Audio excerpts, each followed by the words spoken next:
और चलिए अब खबरों की शुरुआत कर लेते हैं। आपको बता देते हैं कि एसीएस हेल्थ रोहित कुमार ने ट्वीट किया और कोरोना को लेकर के अहम जानकारी दी है। चलिए विस्तार से मैं आपको बता देती हूं।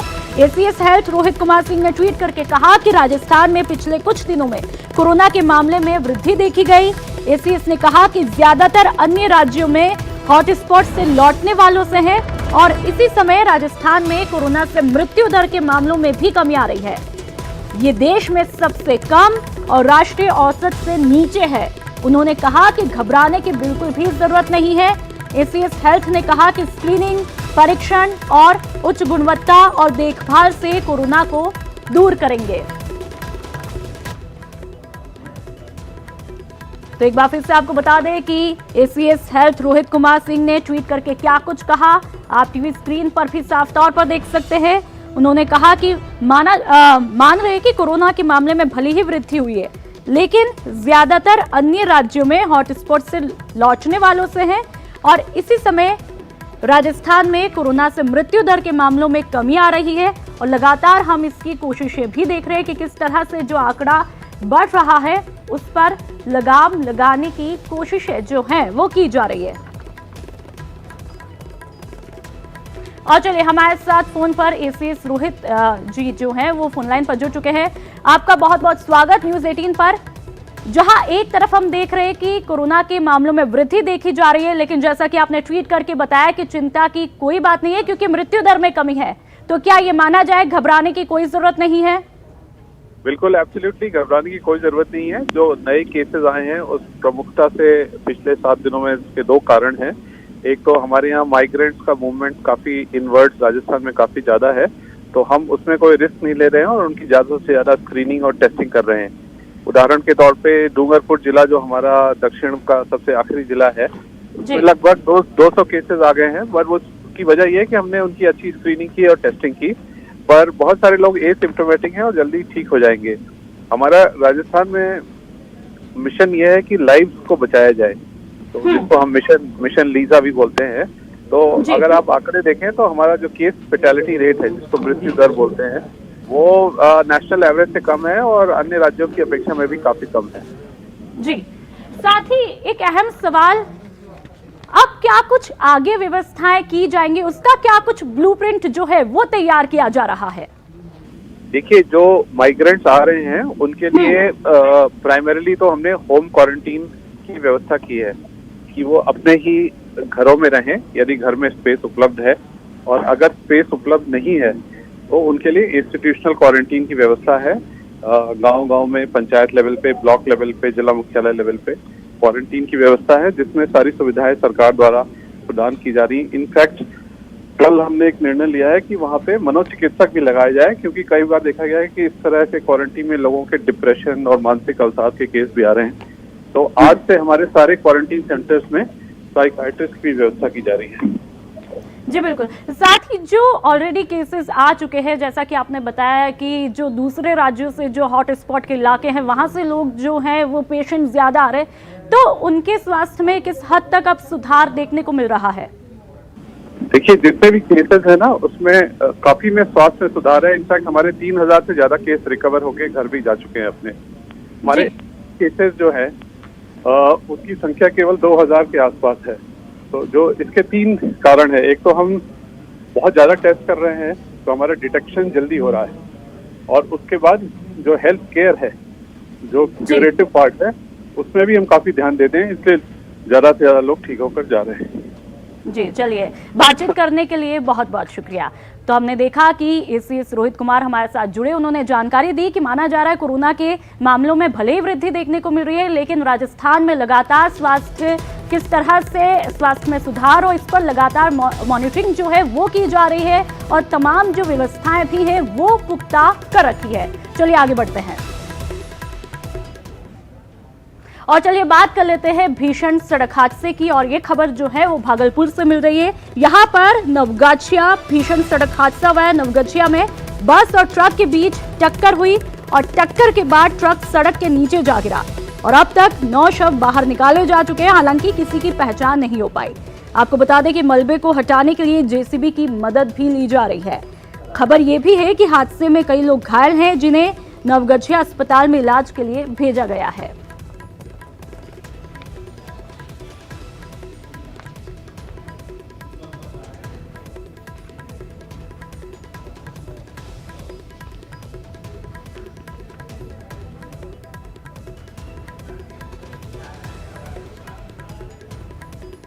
और चलिए बढ़ते आगे और अब बात बिहार की कर लेते हैं। बिहार के गोपालगंज से खबर, जहां पर एक ट्रक नीचे जा गिरा। आपको बता दें, डुमरिया पुल से गंडक नदी में यह ट्रक गिरा है और ट्रक पर रिफाइन लदा हुआ था। इस हादसे में ट्रक का खलासी गंभीर रूप से घायल हुआ। ट्रक ड्राइवर का कोई पता नहीं है। स्थानीय लोगों के मुताबिक ट्रक का ड्राइवर तैरकर जान बचाने में सफल रहा। नदी में जहां ट्रक गिरा वहां 8 फीट पानी है। अगर ट्रक संख्या 3 के आसपास गिरा होता, पाया संख्या 3 के आसपास, तो इसका पता चल पाना मुश्किल था, क्योंकि वहां पर नदी की गहराई 30 से 40 फीट तक है। फिलहाल ड्राइवर की जो है वो तलाश जारी है।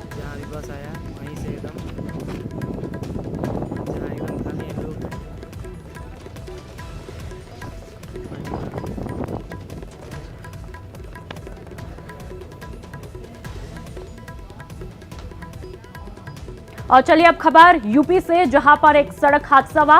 विस्तार से आपको बता देते हैं। महोबा के पनवाड़ी थाना क्षेत्र के झांसी मिर्जापुर हाईवे पर मजदूरों को लेकर जा रहा एक ट्रक दुर्घटनाग्रस्त हुआ। भीषण सड़क हादसे में 3 महिला मजदूरों की मौके पर ही मौत हो गई, जबकि 12 से ज्यादा मजदूर जो हैं वो गंभीर रूप से घायल हैं, जिन्हें एम्बुलेंस के जरिए झांसी मेडिकल कॉलेज में भर्ती करवाया।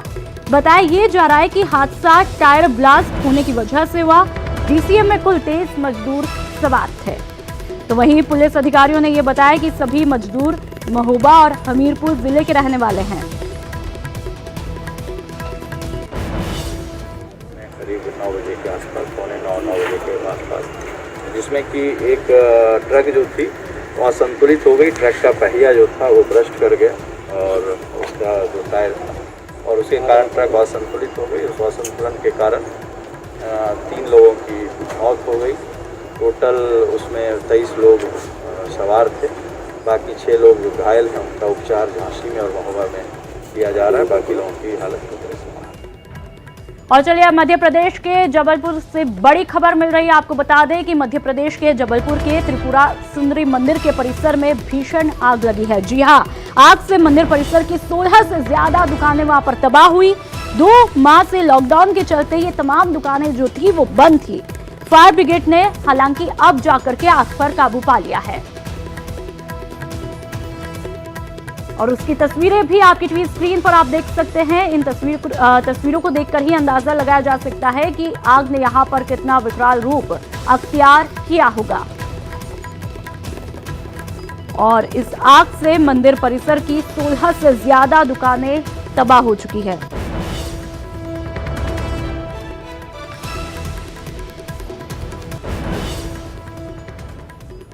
और चलिए अब आपको सीधा दौसा ले चलते हैं, जहां पर लाइव मारपीट के सीसीटीवी फुटेज जो है वो कैमरे में कैद हो चुके हैं। जी हां, तस्वीर जगन्नाथ पेट्रोल पंप की है जो आप देख रहे हैं। यहां पर डीजल भरवाकर पैसे नहीं देने की बात को लेकर के सेल्समैन और कुछ लोगों के बीच में कहासुनी होती है। लाल घेरे में देखिए, इस दौरान पेट्रोल पंप पर अफरा तफरी मचती है। घटना के बाद आसपास के क्षेत्र में आक्रोश व्याप्त हो जाता है। तस्वीरें लगातार आप देख पा रहे हैं। वही जानकारी के बाद राज्यसभा सांसद किरोड़ी लाल मीणा बीती रात पेट्रोल पंप पर पहुंचे और पुलिस अधिकारियों से फोन पर वार्ता करके पूरे मामले की जांच करने और आरोपियों को गिरफ्तार करने की मांग की।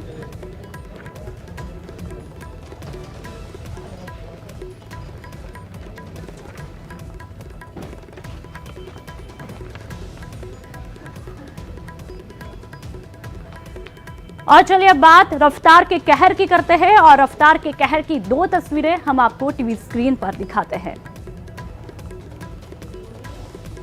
देखिए 2 तस्वीरें आपकी टीवी स्क्रीन पर। पहली तस्वीर जैसलमेर की और दूसरी नागौर की, जहां पर सड़क हादसे में एक शख्स की मौत हुई जबकि एक शख्स घायल हुआ। पहली तस्वीर में देखिए। और हादसे के बाद में लोगों ने मोहनगढ़ थाने के बाहर जमकर हंगामा किया। तो वहीं दूसरी तस्वीर जो आप लगातार देख रहे हैं वो नागौर की है, जहां पर ट्रक से कुचलकर एक बाइक सवार की दर्दनाक मौत हुई।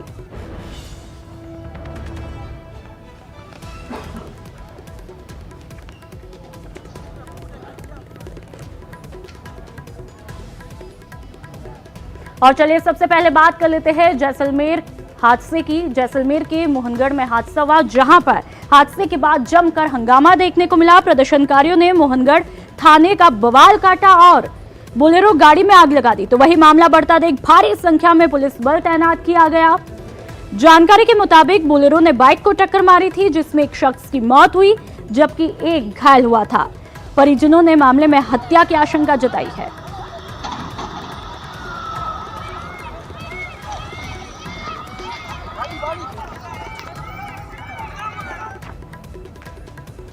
और चलिए बात नागौर की कर लेते हैं, जहां पर ट्रक से कुचलकर एक बाइक सवार की मौत हुई है। जी हां, बेहद ही दर्दनाक भीषण हादसा हुआ। जानकारी के मुताबिक टायर फटने के बाद बाइक अनियंत्रित होकर ट्रक के नीचे आ गई, जिससे यह हादसा हुआ। उस बाइक की तस्वीरें आप देख पा रहे हैं। मृतक की पहचान डेगाना के पालियास गांव निवासी पुरखाराम के रूप में हुई, जो कि अजमेर से अपने गांव जा रहा था। हादसा थावला गांव के पास में हुआ।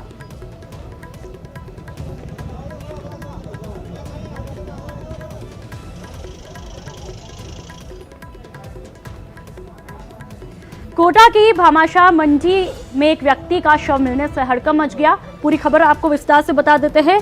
कोटा की भामाशाह मंडी के पीछे स्थित पुलिया के नीचे एक व्यक्ति का शव मिला, जिससे वहां पर पूरे इलाके में हड़कंप मच गया। मृतक बुजुर्ग बताया जा रहा है। फिलहाल मृतक की शिनाख्त नहीं हो पाई। तो वहीं पुलिस ने शव को मोर्चरी में रखवा के जांच शुरू कर दी है।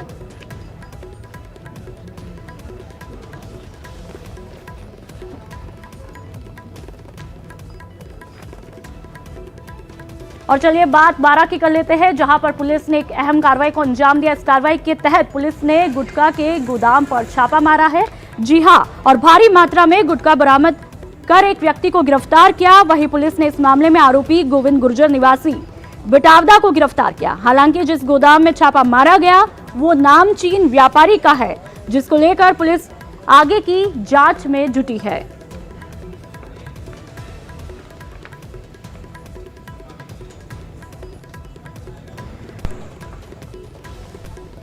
और चलिए अब आगे बढ़ते हैं और बात कर लेते हैं टिड्डी अटैक की। जी हां, प्रदेश में कई जिलों में जो है टिड्डी ने अपना धावा बोल रखा है। आपकी टीवी स्क्रीन पर हम आपको 3 तस्वीरें दिखा रहे हैं। तस्वीरें चूरू, कोटा और पाली की है, जहां पर टिड्डी टेरर से किसान परेशान हैं।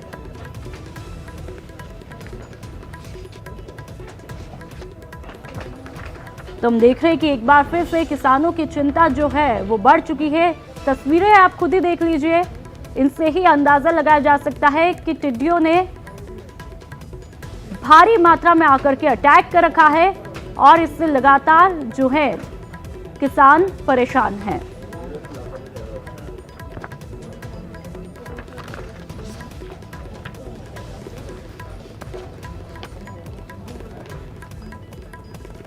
और चलिए बात नागौर की करते हैं, जहां पर फिर से कोरोना विस्फोट देखने को मिला है। जी हां, 16 नए पॉजिटिव मामले देखने को मिले, जिससे पूरे शहर में हड़कंप मच चुका है। बासनी से 6, लाडनू से 4, मकराना से 1, चावंडिया और मांगलोद से 2-2, डे में 1 मामला देखने को मिला। और जिले में अब तक लिए गए 8,822 सैंपल, 7,643 की रिपोर्ट नेगेटिव आई है और जिले में 70 पहुंची कोरोना एक्टिव मामलों की संख्या।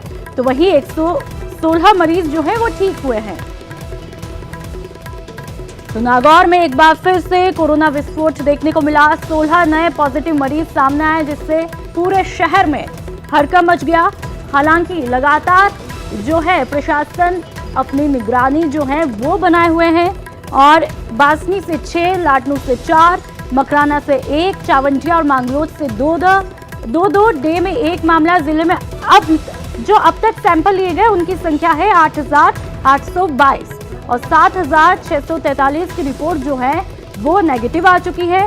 जिले में 70 पहुंची कोरोना एक्टिव मामलों की संख्या। ब्रेक के बाद आपका स्वागत है। राज्य सरकार ने लॉकडाउन 4.0 के लिए नई गाइडलाइन जो है वो जारी कर दी है और इस गाइडलाइन के तहत कई छूट भी दी गई है और बहुत सारी रियायतें जो हैं वो भी दी गई है। चलिए आपको बता देते हैं। शाम 7 बजे से सुबह 7 बजे तक प्रदेश में कर्फ्यू रहेगा। कहीं भी 5 से ज्यादा लोग इकट्ठा नहीं होंगे।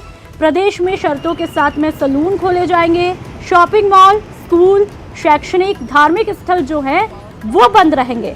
पान, गुटखा और तंबाकू पर पूरी तरह रोक रहेगी। तो वहीं गृह विभाग के अतिरिक्त मुख्य सचिव राजीव स्वरूप की तरफ से जारी गाइडलाइन में कोरोना महामारी से बचने और वायरस के कम्युनिटी ट्रांसमिशन को रोकने के लिए जरूरी सुरक्षा उपायों को भी शामिल किया है। उन्होंने कहा कि इसे ओपनिंग 1.0 के तौर पर ही देखना चाहिए, क्योंकि अब चीजें शुरू की जाएंगी। तो लॉकडाउन 4.0 के तहत काफी कुछ रियायतें दी गई है, लेकिन हमेशा ये याद रखना बेहद जरूरी है कि लॉकडाउन खत्म नहीं हुआ है, मॉडिफाई हुआ है और इसमें भी जागरूकता, सतर्कता बरतना उतना ही जरूरी है। तो लगातार न्यूज़ 18 भी आपसे अपील करता है कि स्वस्थ रहें और सुरक्षित रहें।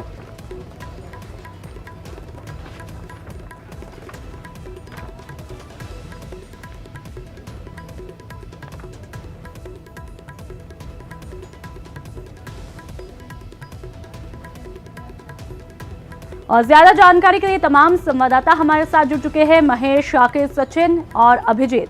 सबसे पहले महेश, आपका रुख करना चाहूंगी। लॉकडाउन 4 जो है वो शुरू हो चुका है कल से। राजधानी की मैं बात करूं तो वहां पर किस हद तक रियायतें दी गई है, क्या कुछ बदलाव वहां पर देखने को मिला है और कहां पर अब भी बंदिश है? देखिए नूपुर, सबसे बड़ी राहत जो है वो प्रदेश के खिलाड़ियों को भी मिल सकी है, जो कि लॉकडाउन 4.0 में शामिल किया गया है कि जो स्टेडियम है वहां पर अब दर्शक अपने अभ्यास के लिए पहुंच सकेंगे। जयपुर के एसएमएस स्टेडियम पर मैं इस वक्त हूं, जहां पर कि जो आप देख सकते हैं कि खिलाड़ियों का अभ्यास जो है वो यहाँ पर शुरू हो चुका है। अंतर्राष्ट्रीय तीरंदाज रजत चौहान और उनके जो तमाम साथी हैं वो यहाँ पर अभ्यास करते हुए दिखाई दे रहे हैं। 2 महीने से ये जो अभ्यास था इन खिलाड़ियों का यहाँ पर रुक गया था अभी, लेकिन कंटेनमेंट जोन के अलावा जितने भी स्टेडियम है जयपुर में वो सारे शुरू हो गए हैं। कंटेनमेंट जोन में जयपुर का चौगान स्टेडियम शामिल है, वहां पर कोई खेल गतिविधि शुरू नहीं हुई है, लेकिन यहाँ पर अभ्यास चल रहा है। इन खिलाड़ियों से हम बात करते हैं। जी रजत, आपसे बात करना चाहेंगे किस तरह से अब आप लोगों का अभ्यास यहाँ पर शुरू हो गया है, क्या कुछ किया आपने? देखिए सर, अभी स्टार्टिंग के अंदर हमने पहले ग्राउंड को थोड़ा साफ किया क्योंकि 2 महीने से बंद पड़ा था, और अभी कल रात से जैसे एडवाइजरी जारी हुई है राजस्थान की जो लॉकडाउन 4 पर, तो हम लोगों ने एक खुशी का माहौल था, थोड़ा सा ऐसे था कि 2 महीने बाद फिर से हम ग्राउंड जाएंगे और प्रैक्टिस करेंगे।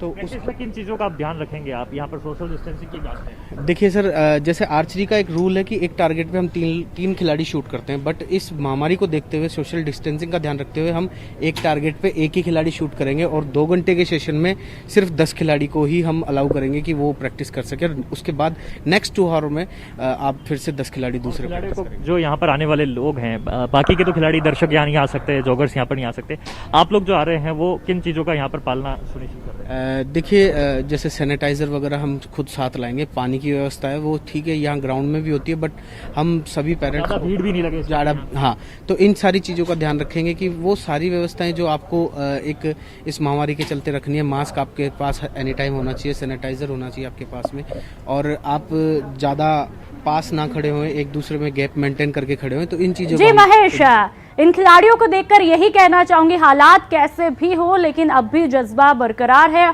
और इस बीच मुझे एक लाइन जो हरिवंश राय बच्चन साहब ने लिखी थी, तू ना थकेगा कभी, तू ना रुकेगा कभी, तू ना मुड़ेगा कभी, कर शपथ, कर शपथ, कर शपथ, अग्निपथ, अग्निपथ, अग्निपथ। तो ये हौसला इन हालातों में भी खिलाड़ियों का देखने को मिल रहा है। और चलिए शाकिर हमारे साथ कोटा से बने हुए। शाकिर, कोटा की बात की जाए तो वहां का कोरोना मीटर क्या कुछ कहता है?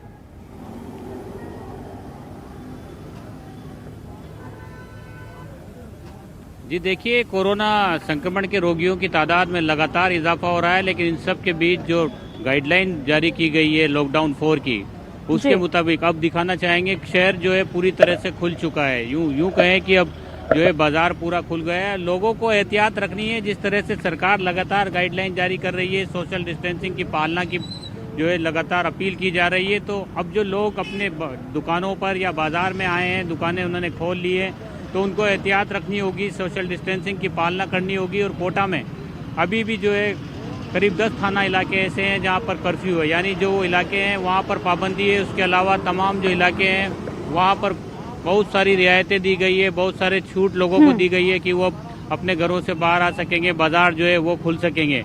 लेकिन इन सब के बीच सिर्फ और सिर्फ जिम्मेदारी लोगों की है अब, क्योंकि सरकार पिछले 2 महीने से लगातार पुलिस प्रशासन के साथ साथ सरकारी महकमा तमाम लोग पूरी तरह से जुटे हुए हैं। और जब इतनी सारी रियायतें दी गई है तो अब तमाम जिम्मेदारी लोगों की बनती है, जनता की बनती है कि वो इसको पूरी तरह से सोशल डिस्टेंसिंग की पालना करें और कोरोना संक्रमण जिस तरह से बिल्कुल लोगों को ये समझना होगा कि जो छूट दी गई है, जो ढील दी गई है, उसे किसी भी कीमत पर ढाल नहीं बनाना है। और चलिए हमारे साथ अभिजीत जो हैं वो हमारे साथ जुड़े हुए हैं अजमेर से।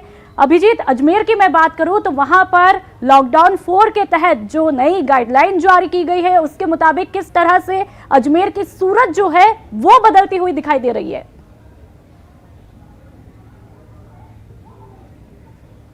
देखिए नुपुर, बिल्कुल लॉकडाउन 4.0 में जिस तरह से जो गाइडलाइन जारी की है राज्य सरकार ने, उसके बाद जो है जिले को जो है एक कंटेनमेंट जोन या एक जोन में डिफाइन नहीं किया गया, बल्कि पंचायत समिति स्तर पर जो है वो डिफाइन किया गया। लिहाजा अजमेर नगरीय सीमा जो है ये अभी भी रेड जोन में है। हालांकि 3 से 4 पंचायत समितियां ऐसी हैं जो ग्रीन जोन में है, कुछ ऑरेंज जोन में है, लेकिन अगर बात करेंगे अजमेर शहर की तो वो पूरी तरह से रेड जोन में। आज फिर एक नया कोरोना पॉजिटिव केस मिला है लाखन कोटड़ी दरगाह थाना क्षेत्र में, जिसके बाद जो अजमेर में पॉजिटिव मरीजों की संख्या है वो बढ़कर 257 हो गई है। और सबसे बड़ा हॉटस्पॉट जो है वो अजमेर जिले की अगर हम बात करेंगे तो वो दरगाह पुलिस थाना इलाका रहा है, जहां पर करीब 100 से ज़्यादा पॉजिटिव केसेस जो है अब तक सामने आ गए हैं। इसके अलावा अगर बात की जाए तो हालांकि जो रियायतों का असर है वो अजमेर शहर में भी देखने को मिला है। कमोवेश आधे से ज़्यादा शहर जो है वो खुल चुका है, तमाम जो बंदिशों के साथ या यूँ कहा जा सके कुछ लिमिटेशंस के साथ जो दुकानें खुलने की अनुमति मिली है। उसके बाद शहर की फिजाओं में अब बदलाव देखा गया है, यातायात जो है वो बढ़ गया है, लोग निकलना शुरू हुए हैं, जो आर्थिक गतिविधियाँ हैं वो शुरू हुई हैं, सोशल डिस्टेंसिंग की पालना की जा रही है, फेस मास्क जो है वो उसको लगाए बिना लोग बाहर नहीं निकल रहे थे। तमाम जो गाइडलाइंस हैं जो इस 2 महीने की, लगभग 2 महीने का वक्त बीत चुका है नुपुर, जब लोग जो है इस लॉकडाउन से अपने घरों में कैद रहे हैं। और अब जब वही बात कहना चाहूंगी कि लोगों को जागरूक रहने की अभी भी जरूरत है। और चलिए हमारे साथ राजधानी से सचिन हमारे साथ बने। सचिन, संक्षिप्त में बताइए कि राजधानी का कोरोना मीटर क्या कुछ कहता है? देखिए नुपुर, राजधानी के मीटर की अगर हम बात करें तो राजधानी में 1623 पॉजिटिव अब तक हो चुके हैं और 122 पॉजिटिव पिछले 12 घंटे में पूरे प्रदेश में जिस तरह से सामने आए। खास करके डूंगरपुर की अगर हम बात करें तो 48 पॉजिटिव एक साथ मिलना काफ़ी चौंकाने वाला एक फिगर है।